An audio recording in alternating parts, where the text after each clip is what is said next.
Les secrets d'une langue. L'expression tirer au flanc, ce qui veut dire éviter d'effectuer un travail, s'arranger pour ne pas faire la tâche qu'on attend de vous, réussir à s'éloigner aussi discrètement que possible d'une corvée pour ne pas avoir à se fatiguer.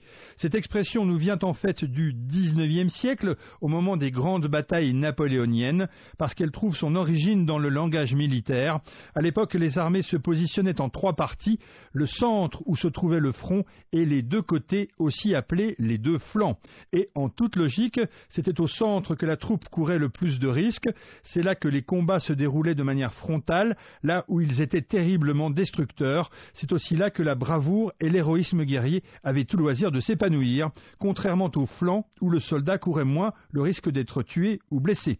Se déplacer vers le flanc, c'était donc s'arranger pour s'écarter vers l'un ou l'autre côté de la bataille et éviter ainsi autant que possible le danger. Quant au mot tirer, il est ici employé pour dire se diriger vers, s'acheminer. L'argot français en a d'ailleurs gardé le sens dans le verbe se tirer. C'est donc dans les rangs de l'armée qu'il faut chercher l'origine de l'expression tirer au flanc.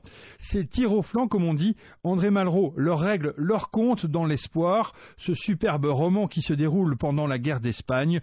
Plusieurs petits bourgeois avares, écrit-il en 1937, partis pour toucher une solde de mercenaires et résolus à tirer au flanc.